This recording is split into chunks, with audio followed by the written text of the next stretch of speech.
मुदिता, अपना परिचय दीजिए कम शब्दों में। सर, मैं मुदिता राजस्थान के नागौर जिले से संबंध रखती हूँ। मेरी प्राथमिक शिक्षा और स्कूली शिक्षा जो है वहीं सरकारी स्कूल में हुई है। उसके बाद मैंने जोधपुर के मेडिकल कॉलेज से मेरा एमबीबीएस किया और उसके बाद मैंने सिविल सर्विसेज की तैयारी शुरू की। मेरी हॉबीज पोइट्री रिसाइटेशन, काव्य पाठ और मंडल आर्ट है। ठीक है मुदिता, आप नागौर से बिलोंग करती हैं, जी सर। तो नागौर का नाम नागौर क्यों पड़ा, इसके बारे में कोई जानकारी है आपको? Yes sir. नागौर का नाम नागौर जो है वो ऐतिहासिक कारणों की वजह से पड़ा है। जो नाग वंश के राजाओं से इसका संबंध रहा है, उसी की वजह से इसे नागौर कहा जाता है। नागवंश के किसी राजा का नाम आपको स्मरण हो रहा है अभी? सर, नागौर की एक बहुत प्रसिद्ध राजा है, आई एम नॉट श्योर कि वो नागवंश से है। अमर सिंह राठौर मेरे ख्याल में उसी क्लास में होंगे। हाँ। ठीक है। क्या आपको लगता है कि राजस्थान में there are islands of California in the ocean of Africa? हाँ सर, जितना मैं समझ पा रही हूँ आपके क्वेश्चन से, वो अलग अलग राजघरानों और जो रियासतें बिखरी हुई थी, शायद उसी के संदर्भ में आपका प्रश्न होगा। नहीं, मेरा प्रश्न इस संदर्भ में है कि क्या आपको लगता है कि राजस्थान में कुछ कुछ हिस्से ऐसे हैं कि जिनका विकास काफी अच्छे से हो रहा है, जैसे जोधपुर, जयपुर, लेकिन बाकी हिस्सों को अगर आप देखें, बाकी शहरों को देखें या छोटे कस्बों को देखें, तो उनका विकास अभी तक उतना नहीं हुआ जितना होना चाहिए था। उसके पीछे के कारण क्या है? हम्म। सर, राजस्थान के जो बड़े शहर है, जो संभाग शहर जिनको हम कहते हैं, जोधपुर, जयपुर, कोटा, उदयपुर, वो निश्चित रूप से ज्यादा उनका विकास हुआ है। और किसी भी जगह के विकास के पीछे वहाँ के प्रशासनिक कारणों का बहुत महत्वपूर्ण योगदान होता है। लेकिन गांवों का और कस्बों का विकास भी उसी प्रगति से हो रहा है जो राष्ट्रीय स्तर पर हो रहा है। ऐसा कहना मुझे उचित नहीं लगता कि केवल गांवों और शहरों को जो है एक बहुत बड़े स्तर पर डिफ्रेंशिएट कर दिया गया है। हाँ हाँ, ज्योग्राफिक रीजन जो है वो राजस्थान के विकास में एक बहुत महत्वपूर्ण भूमिका निभाते हैं, क्योंकि रेगिस्तानी जो क्षेत्र है, वहाँ विशेष रूप से जो गांव है उनका विकास उतना नहीं हो पाया है जितना मैदानी क्षेत्रों के गांव का हुआ है। नागौर का साक्षरता दर आज से 10 साल पहले क्या था और आज क्या है?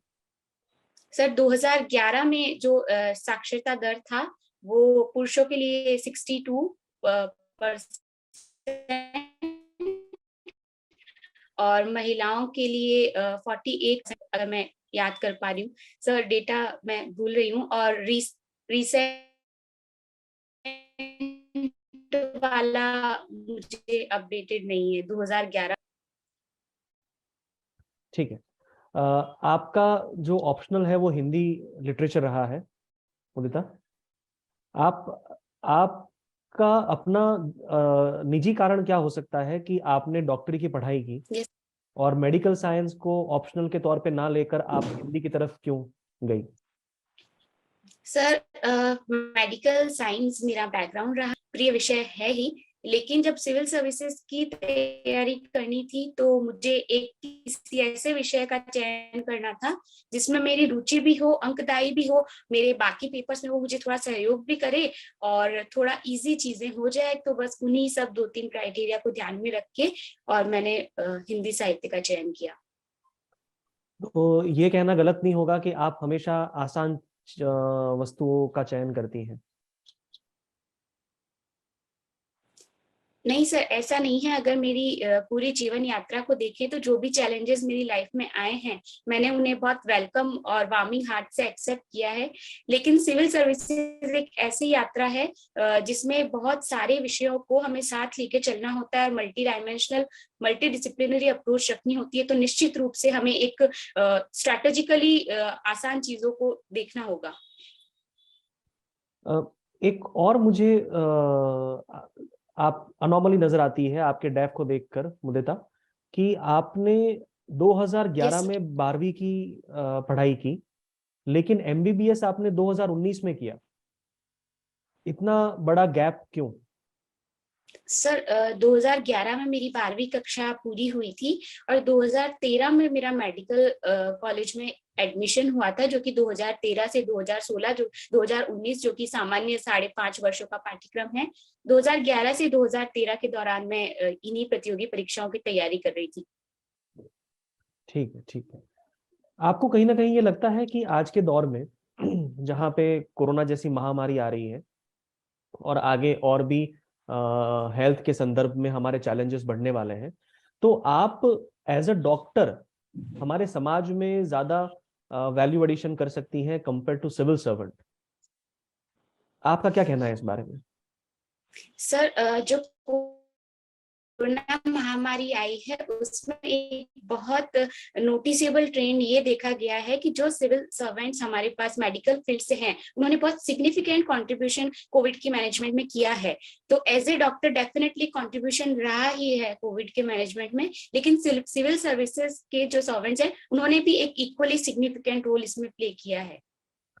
तो आपके हिसाब से सिविल सर्वेंट्स या सिविल सर्विसेज को ऊपर रखा जाए या फिर मेडिकल साइंस को ऊपर रखा जाए कोरोना जैसी महामारी से निपटने के लिए? सर दोनों अलग अलग पार्ट है, दोनों अलग अलग क्षेत्रों से संदर्भ रखते हैं, इसलिए हम तुलना नहीं कर सकते, क्योंकि मेडिकल विषय जो है वो चिकित्सा का विभाग है तो उसमें वो सर्वोपरि है, और सिविल सेवाएं जो है वो प्रशासनिक विभाग का सर्वोपरि है।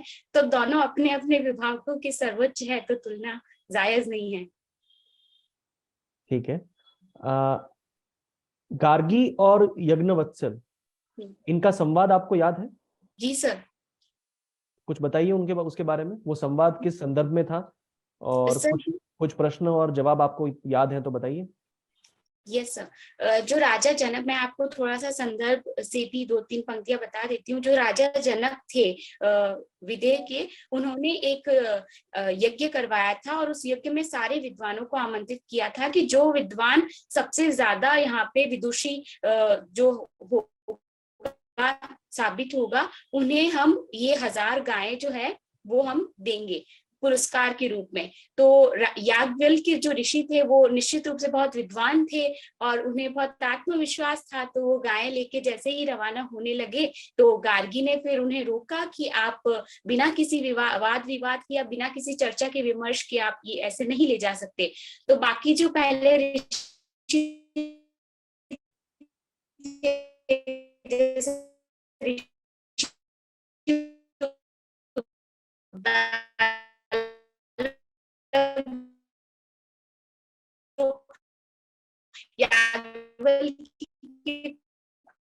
के गुरु भी थे, उन्होंने भी याज्ञवल्क्य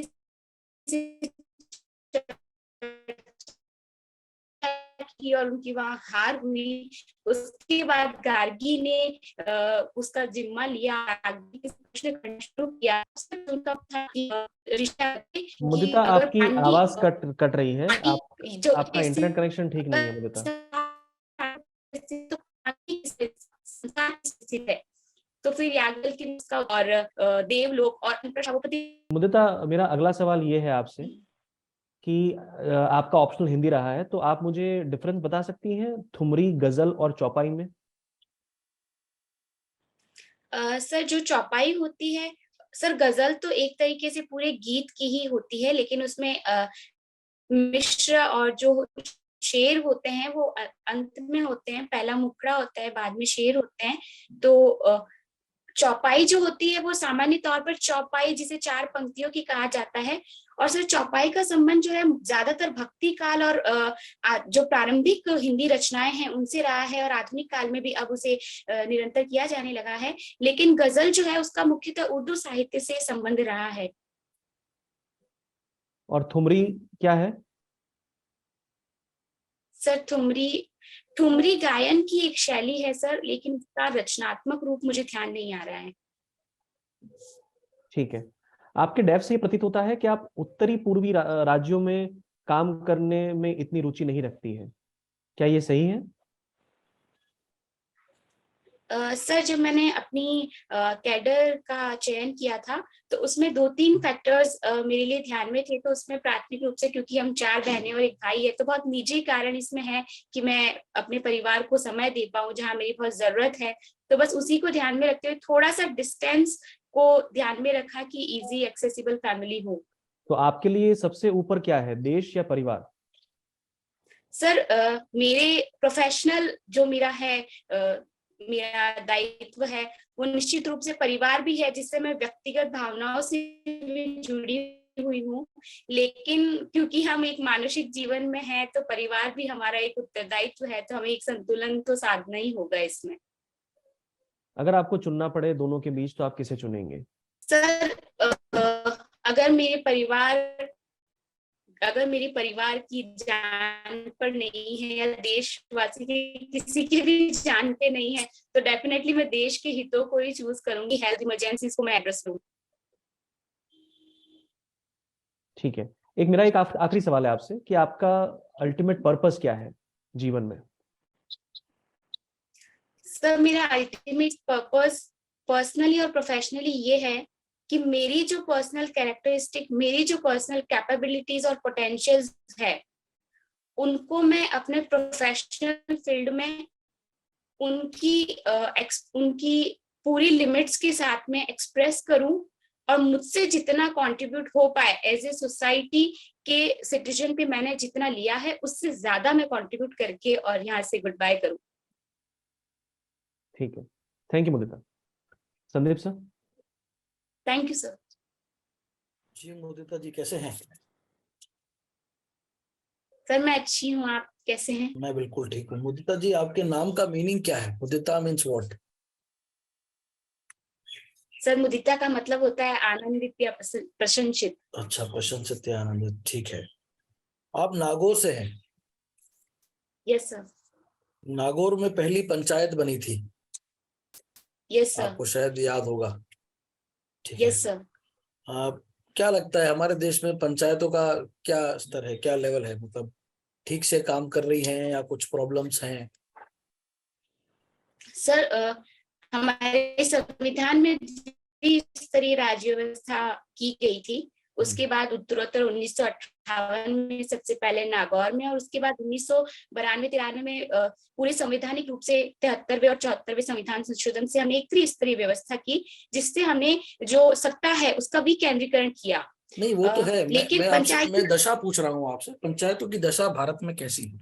सब पंचायतों की दशा अगर हम संवैधानिक रूप से देखें तो हमने निश्चित रूप से उन्हें अधिकार दिए हैं, लेकिन अगर हम जमीनी तौर पर देखें तो जिन 29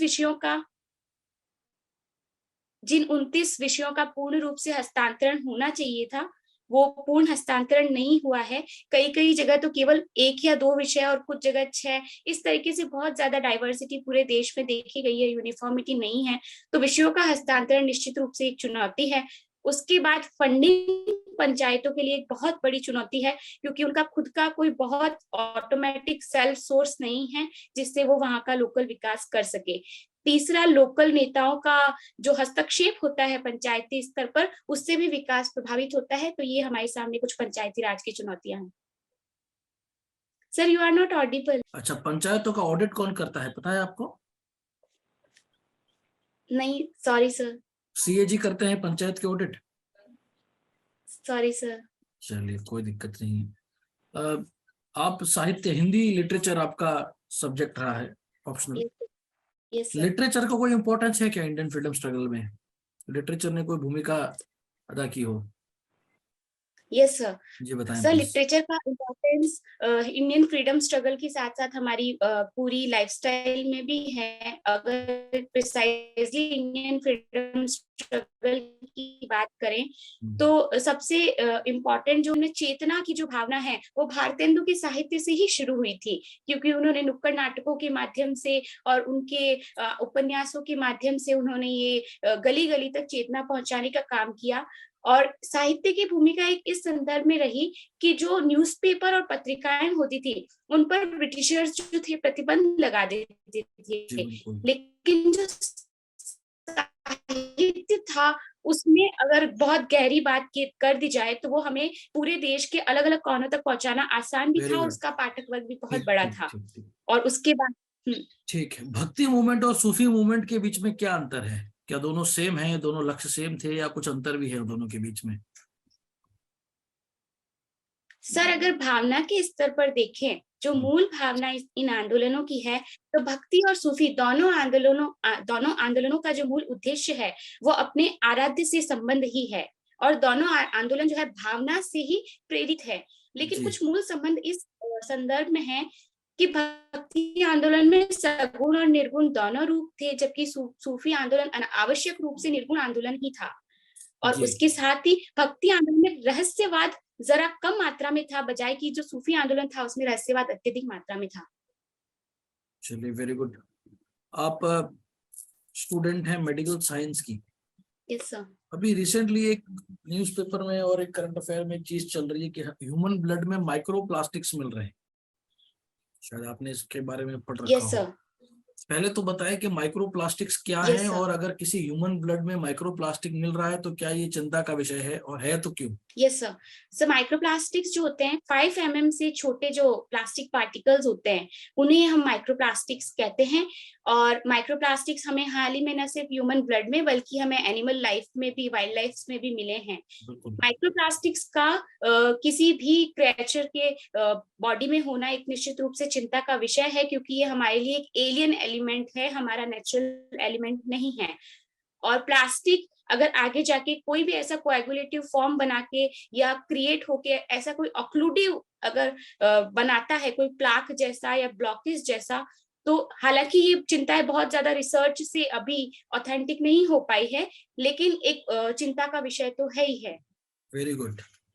जीन एडिटिंग से आप क्या समझती हैं? सर जीन एडिटिंग का मतलब है कि जो प्राकृतिक रूप से जीन के जो लक्षण हैं या जो गुण हैं उनमें कुछ ऐसे परिवर्तन करना जो कि जीन के उन लक्षणों में परिवर्तन ला दे, उसे हम जीन आप इसको एथिकल मानती हैं? सर अगर हम इसका मेडिकल यूज देखा जाए, जो बहुत ही हमारी भयानक बीमारियां हैं उनमें जीन एडिटिंग अगर की जाए तो वो निश्चित रूप से हमारी मानव जाति के लिए एक बहुत प्रभावी रूप से काम कर सकती है। लेकिन इसका अनएथिकल यूज अगर बहुत कोई अनएथिकल यूज आप बता पाए जो जीन एडिटिंग से मदद से किया जा सके? यस सर, जो कि हमारे समाज में एक कलर डिफरेंस की हम बात करते हैं, बहुत ज्यादा कलर को लेके पूर्वाग्रह है, तो उनके पूर्वाग्रह से ग्रसित कुछ लोग जो है ऐसी रिक्वेस्ट करते हैं कि बच्चा गोरा और अच्छे बालों वाला हो, तो इसका जीन एडिटिंग में देखा गया है। बेसिकली डिजाइनर बेबीज की आप बात कर रही हैं? Yes sir. जी जी जी, वेरी गुड। ये प्लेटिनम ड्रग्स क्या है? ये भी बहुत न्यूज में है, चर्चा में है। प्लेटिनम ड्रग्स क्या है? प्लेटिनम ड्रग्स सर एग्जैक्टली मुझे ध्यान नहीं है, बट मैं कुछ इसमें अंदाज लगा सकती हूँ। प्लेटिनम ड्रग्स जो है, जो सस्टेन रिलीज जो ड्रग्स होती हैं जिनका हम इम्प्लांटेशन करते हैं किसी पार्ट में, बॉडी पार्ट में, आई गेस प्लेटिनम ड्रग्स उसी से रिलेटेड होंगे। नहीं, उसके संदर्भ में नहीं है, ये कुछ और है। सॉरी चलिए ठीक है, इसके बारे में आप थोड़ा पढ़ लीजिएगा। दूसरा है कि सेप्सिस नाम की एक बीमारी अभी काफी चर्चा में है। क्या है ये? क्या बात है? क्या प्रॉब्लम है? सर सेप्सिस जब हम देखेंगे तो सेप्सिस को सेप्टिमिया कहते हैं, और इस शब्द में ही इसका मतलब छुपा हुआ है। सेप्ट मतलब इन्फेक्शन और ईमिया मतलब ब्लड का इन्फेक्शन। तो सेप्टिमिया पूरा वर्ड जो है वो ब्लड के इन्फेक्शन को डिनोट करता है। तो जब भी ह्यूमन ब्लड में या किसी भी एनिमल के ब्लड में अगर entire blood is infected with micro organism, so we call it sepsis. Very good. ये चिंता का क्यों विषय है? रिसेंटली इसके बहुत से केसेस बढ़ते हुए दिख रहे हैं कि आपको सेप्सिस चिंता का विषय सर सबसे पहले इसलिए है क्योंकि एक इमरजेंसी सिचुएशन है और इट रिक्वायर्स इमरजेंसी डीलिंग्स। तो प्राइमरी लेवल्स पे हमारे पास कई बार उतने रिसोर्सेज नहीं होते हैं, तो वो जो गोल्डन आवर का जो टाइम होता है वो हम मिस कर जाते हैं। दूसरा, सेप्सिस इसलिए भी चिंता का विषय है क्योंकि सेप्सिस का जो बेसिक इटियोलॉजिकल फैक्टर है वो माइक्रो ऑर्गेनिज्म है, और जो माइक्रो ऑर्गेनिज्म की ठीक ठीक ठीक है मुदिता। अच्छा ये बताएं मुझे आप, एग्जिट पोल और ओपिनियन पोल, इनके बीच में क्या डिफरेंस? अभी रिसेंटली इलेक्शंस हुए तो पहले एग्जिट पोल्स आए, फिर ओपिनियन पोल्स आए, तो क्या दोनों सेम है या दोनों के बीच में कुछ अंतर है? Sir sorry sir, I don't know exact meaning. चलिए कोई बात नहीं। अब कई बार हम लोग जुडिशरी को एक्टिव देखते हैं और न्यूज़पेपर वाले कभी बोल देते हैं कि ये जुडिशियल एक्टिविज्म है, और कई बार बोल देते हैं कि जुडिशियल ओवर रीच है। Yes sir. तो ये मतलब क्या है, दोनों के बीच में डिफरेंस क्या है, इन दोनों टर्म्स के बीच में? सर जुडिशियल एक्टिविज्म की हम बात करें तो हमारी जुडिशरी का कंप्लीट जस्टिस को एंश्योर करने के लिए एक स्टेप आगे आना, ये जुडिशियल एक्टिविज्म है। लेकिन जब जुडिशरी को जो हमने रिस्पॉन्सिबिलिटीज दी है, उनकी जो कॉन्स्टिट्यूशनल ड्यूटीज हैं, उनसे आगे बढ़ के जब वो कुछ ऐसा काम करती है जैसे कि एग्जीक्यूटिव को डायरेक्ट करना है, एग्जीक्यूटिव को इंस्ट्रक्शन देना, तो वो जुडिशियल ओवररीच। आप दोनों के लिए मुझे कोई एक एग्जांपल दे पाएंगी, जुडिशियल एक्टिविज्म और जुडिशियल ओवररीच के लिए? Yes sir. सर जो PIL जो है बहुत फेमस पब्लिक इंटरेस्ट लिटिगेशन की बात, लेकिन जो NJSC के लिए कोलेजियम सिस्टम को चेंज करने के लिए सुप्रीम कोर्ट ने किया है, उसको हम जुडिशियल ओवररीच की फॉर्म में रख सकते हैं। एग्जाम्पल ठीक नहीं थे, चलिए कोई दिक्कत नहीं। अच्छा, जब जुडिशियल एक्टिविज्म होता है या जुडिशियल ओवररीच होता है तो एक प्रिंसिपल टूटता है, उस प्रिंसिपल का नाम जानते हैं क्या? सर जो सेपरेशन, पावर सेपरेशन जो हमारे कॉन्स्टिट्यूशन का है वो ब्रेक होता है। ठीक। राजस्थान में ऑनर किलिंग का चलन है? सर अभी इन दिनों में नहीं है, कम हो रहा है वो एजुकेशन बढ़ने के साथ में, पर हाँ हिस्टोरिकल हमें देखा गया है ऑनर किलिंग। ऑनर किलिंग में मतलब आपको नहीं लगता कि कहीं ना कहीं ये जस्टिफाइड है कि अगर मेरे संस्कृति या कल्चर के अगर अगेंस्ट कोई जा रहा है तो समाज, जैसे हम शेड्यूल 5 शेड्यूल 6 की बात करते हैं जहां पर एक समाज को हम कहते हैं कि तुम अपने निर्णय खुद लो, तुम अपने कल्चर्स को ध्यान दो, उसी तरह से राजस्थान में भी कुछ कर मिलना चाहिए ऑनर किलिंग। और ठीक है, किलिंग तो खराब है, पर कुछ इन बातों को नियंत्रित करने के लिए समाज कुछ सत्ताएं देनी चाहिए। आर्टिकल 29 भी यही कहता है। क्या कहना है आपका इस पे? नहीं है आपको जस्टिफाइड, अगर हम बात करें कि संस्कृति के ऑनर को जस्टिफाई अगर करने की बात है तो समाज को इसका दायित्व लेना होगा, पर लॉ एंड ऑर्डर की सिचुएशन पे वो दायित्व नहीं लिया जा सकता। वो एक एजुकेशनल और बिहेवियरल ग्राउंड्स पे वो दायित्व समाज को लेना होगा। अच्छा, मतलब आप पार्ट ऑफ कल्चर नहीं मानती ऑनर किलिंग को? Sir honour killing should not be part of culture, ये मेरा स्टैंड रहेगा। It is but it should not be. चलिए, हिंदी लिटरेचर से हैं आप। तत्सम और तद्भव ऐसे दो प्रकार के शब्द होते हैं, क्या डिफरेंस होता है तत्सम शब्द और तद्भव शब्दों में? Yes sir. जी। पर फिर से तत्सम और तद्भव शब्दों का जो अर्थ है वो इन्हीं शब्दों में छुपा हुआ है। तत्सम अर्थात उसे उद्धृत, जिससे उद्भव होकर शब्द आए हैं, वो तद्भव शब्द है। तो संस्कृत के सापेक्ष में जो हमारे शब्दों का जो ओरिजिन हुआ है, उसके लिए हम तत्सम और तद्भव शब्दों का इस्तेमाल करते हैं। एक एग्जांपल दे सकती हैं तत्सम शब्द का हिंदी भाषा में और एक तद्भव शब्द का?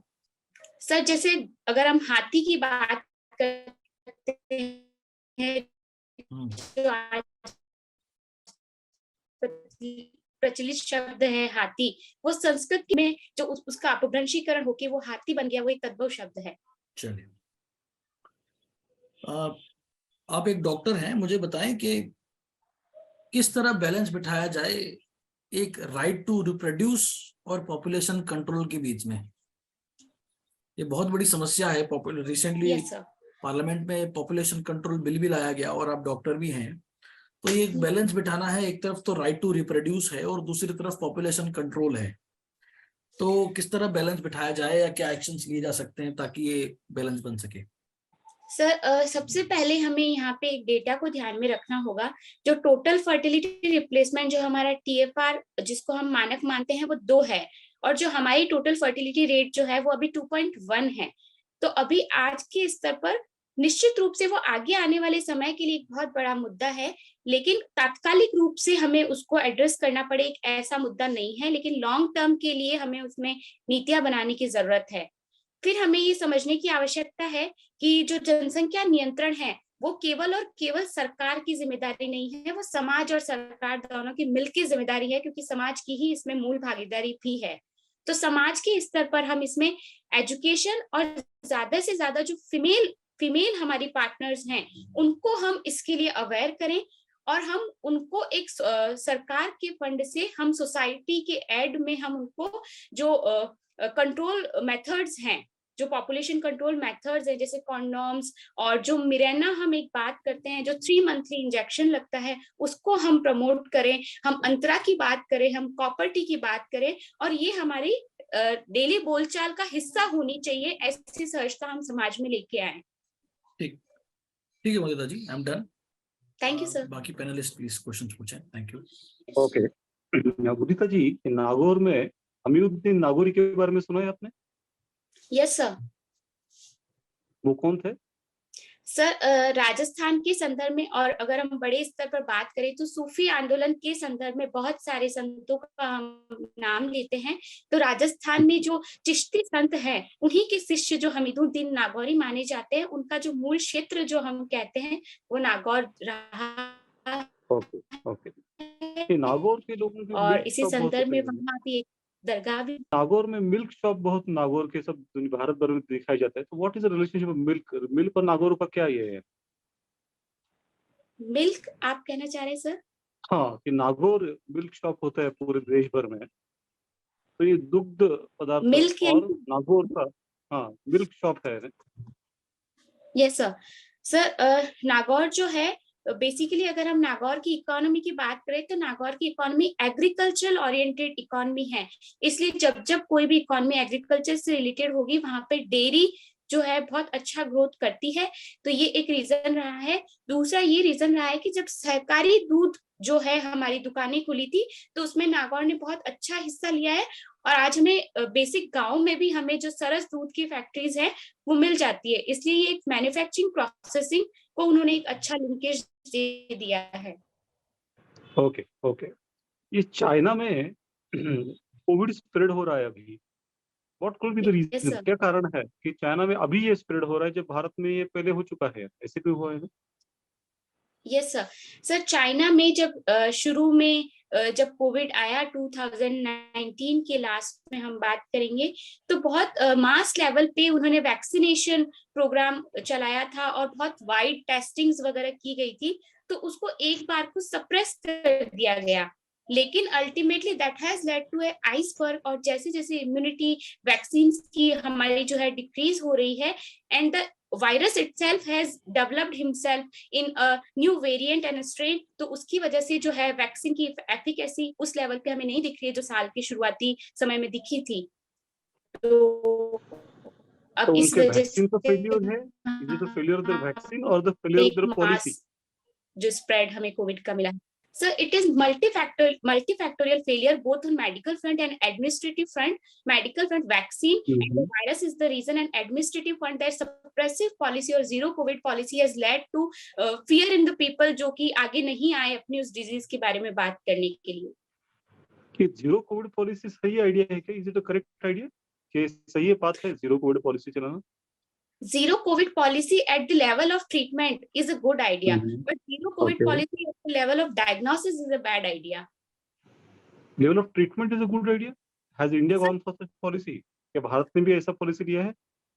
Sir zero Covid policy treatment के लेवल पे कहने का मेरा तात्पर्य ये है कि हमारा जो ट्रीटमेंट प्रोसीजर है उसका अल्टीमेट इंटेंट ये होना चाहिए कि every patient should be well recovered from this disease, और उसमें एफर्ट जो है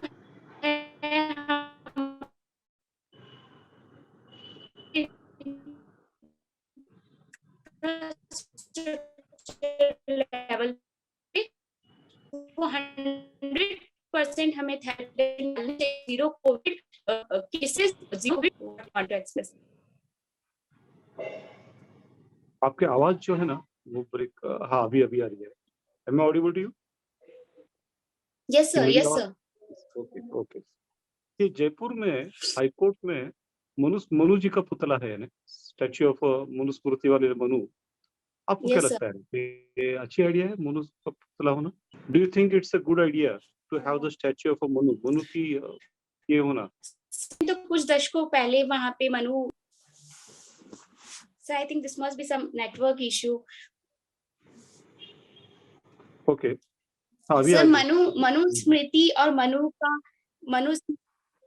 मनुस्मृति और मनु का अगर हम संबंध देखें तो जो शुरुआती है हमारे फर्स्ट सेंचुरी सेकंड सेंचुरी में मनुस्मृति का बहुत महत्व था। तब हमारे समाज में वर्ण व्यवस्था जो है बहुत स्टैब्लिश थी, और मनुस्मृति का कुछ हिस्सा जो है वो स्पेसिफिकली उस वर्ण व्यवस्था को जस्टिफाइड करता है, जिससे आज हमारे समाज की मार्जिनलाइज सेक्शन है उनको एक फीलिंग है कि ये परसेप्शन जो है हमारे अगेंस्ट है।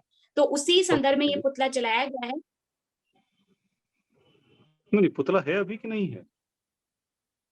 सर अभी उसको डैमेज कर दिया है। कुछ Okay. Protest, Okay. हाँ प्रोटेस्ट उसके अराउंड हुए हैं। तो क्या सही है, डैमेज करना सही है?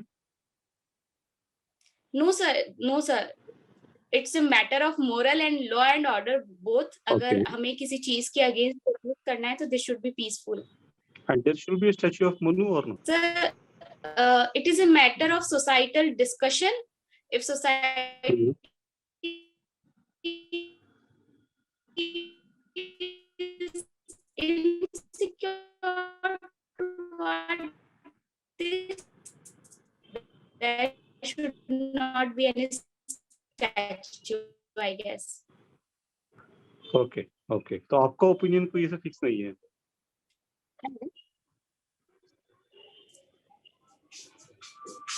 ठीक ठीक, रुका दे रहे, no problem sir, take over.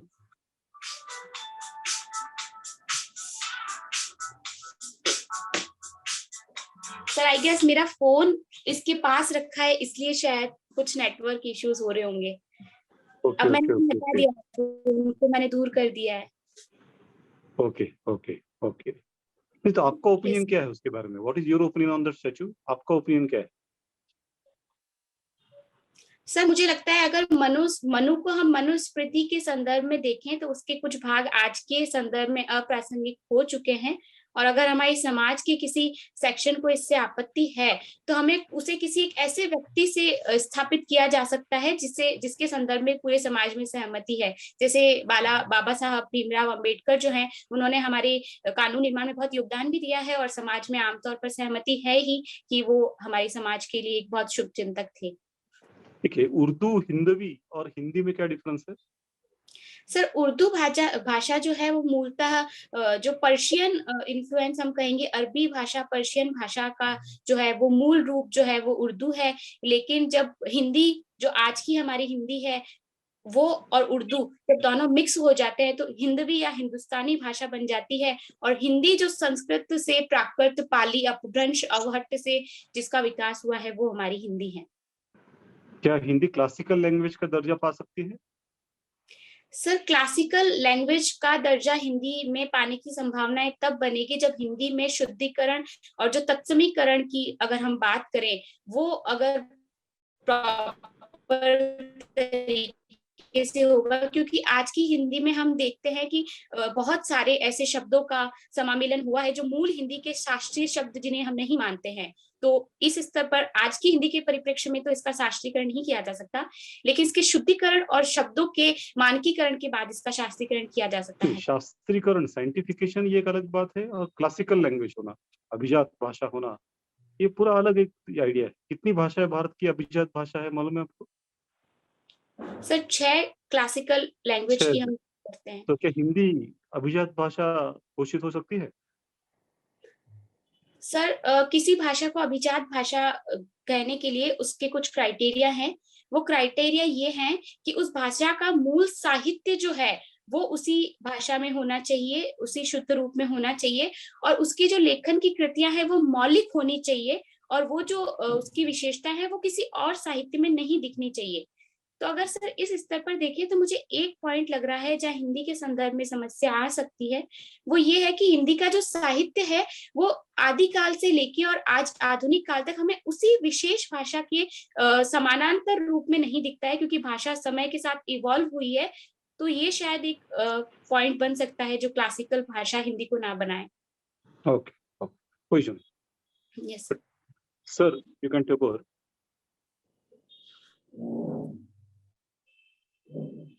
Prakash sir.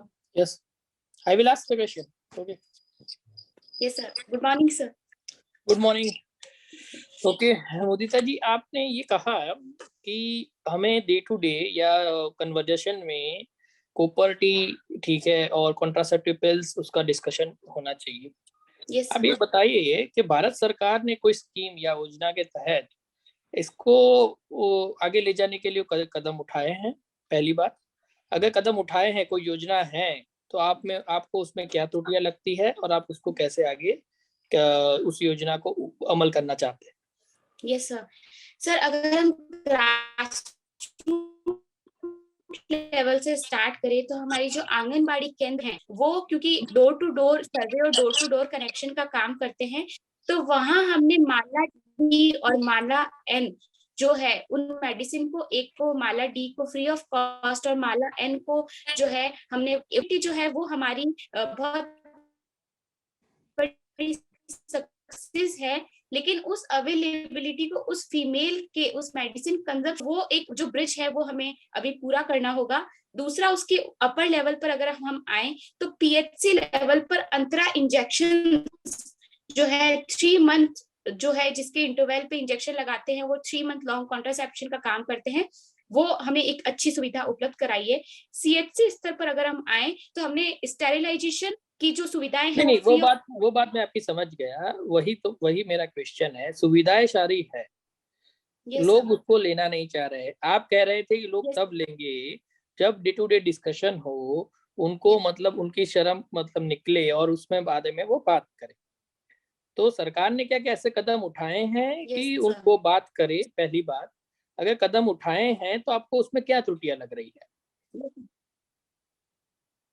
Yes sir, सरकार ने कई सारी स्कीम्स के लेवल पे ऐसे कदम उठाए हैं, मुख्यतः जन जागृति के माध्यम से। जो हम दो हमारे दो या हम दो हमारा एक, हम स्लोगन की बात करते हैं, वो एक जागृति का माध्यम है।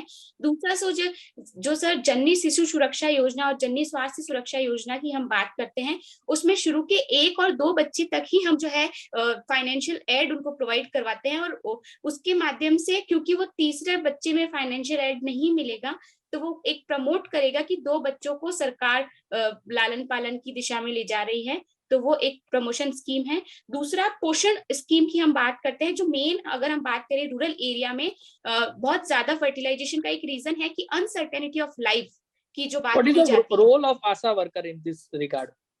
सर आशा वर्कर जो होती हैं, ASHA worker door to door जाके उनको ये स्कीम्स के बारे में समझाती हैं, प्लस जो हमारा रिप्रोडक्शन टाइम है। ठीक है, तो आशा वर्कर में आप क्या त्रुटियां पाते हो? मतलब आपको लगता है सब कुछ सही है, क्या प्रॉब्लम क्या है उसमें? The idea of ASHA worker is a positive idea, but implementation of that idea is full of challenges. क्योंकि आशा वर्कर्स जो है वो कई हम देखते हैं लोकल लेवल पे कि वो अपने वर्क प्लेस से एब्सेंट रहती हैं, उनकी जो अटेंडेंस है वो लोकली जो है सपोर्ट होके वो उस तरीके से अपनी ड्यूटी को फुलफिल नहीं कर पाती है। तो आप एडमिनिस्ट्रेटिव एंगल से बात कर रहे हो, मैं सोसाइटी एंगल से पूछ रहा हूँ।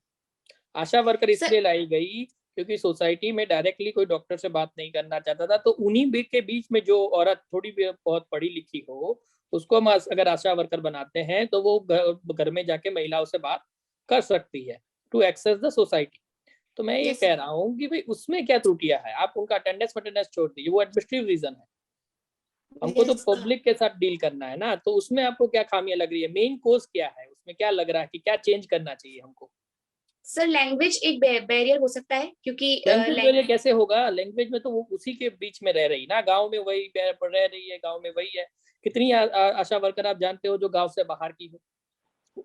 आपको पता है सर कई बार जो इन्फॉर्मेशन होती है वो मिस इन्फॉर्मेशन भी बन जाती है, क्योंकि आशा वर्कर्स खुद भी इतना नहीं है, तो जिस वे में उन चीजों को कम्युनिकेट करना चाहिए वो प्रॉपर्ली कम्युनिकेट नहीं कर पाते। और सीधा सवाल पूछता हूँ, आप बताइए कि आशा वर्कर में कितने मेल है?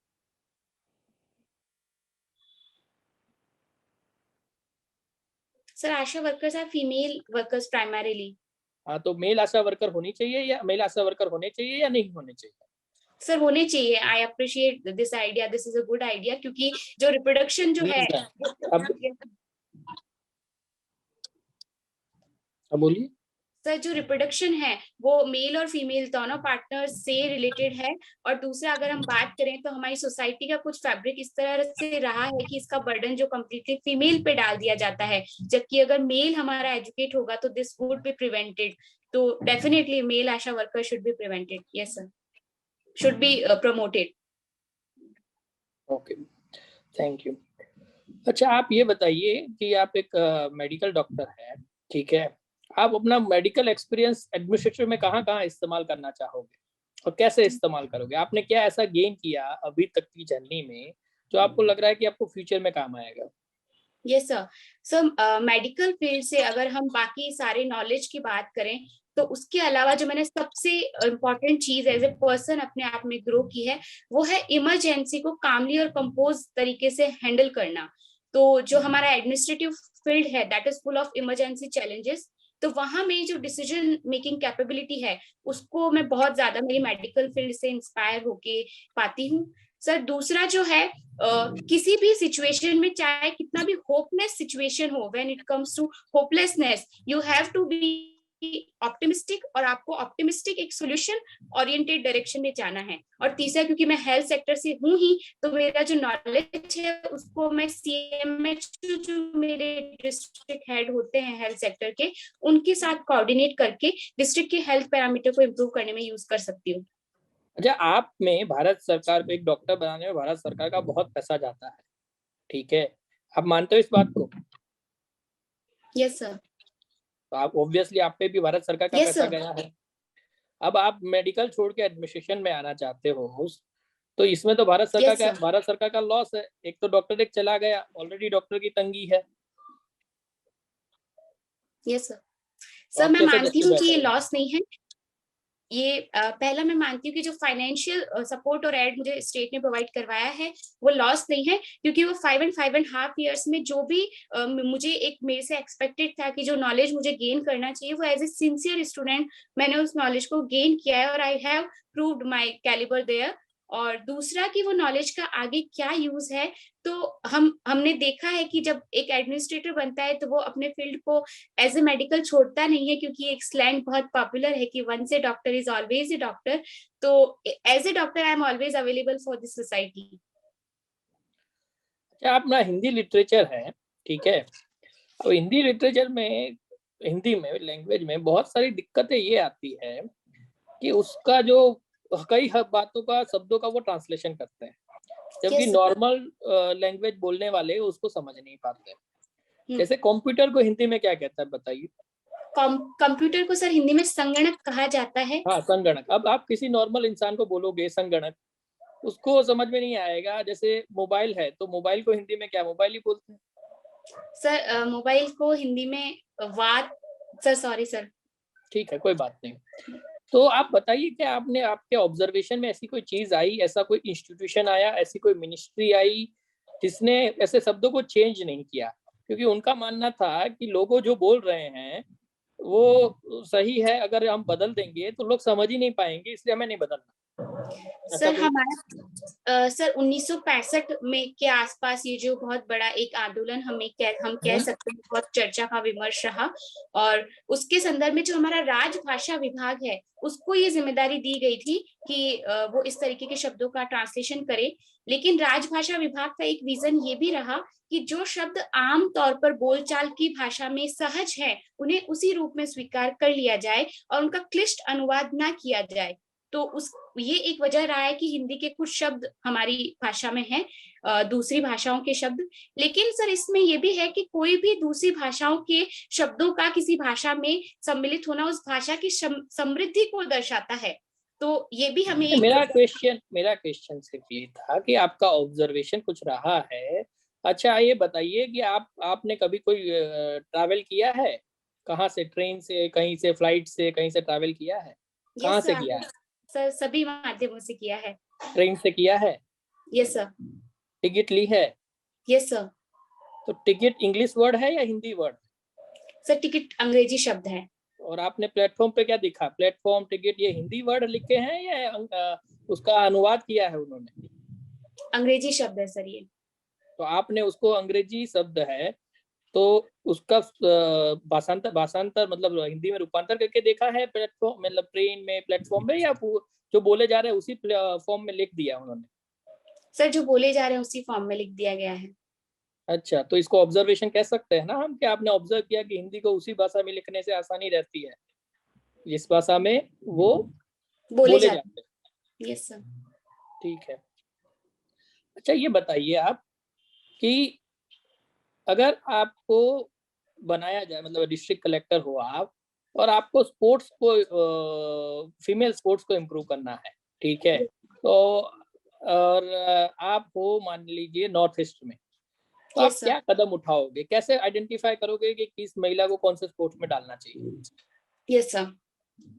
सर, किस महिला को कौन से स्पोर्ट्स में जाना है, ये उनकी स्पोर्ट्स कैपेबिलिटी जो है, उनके फिजिकल जो है कैपेबिलिटीज है, उस पर डिपेंड करता है। वो तो समझ गया, लेकिन आप वो तो एक नेचुरल बात है, आपको वही तो देखना है ना। उनको पता नहीं है कि उसके स्पोर्ट्स कैपेबिलिटी क्या है, आपको निकलवाना है। आप कैसे निकलवाओगे?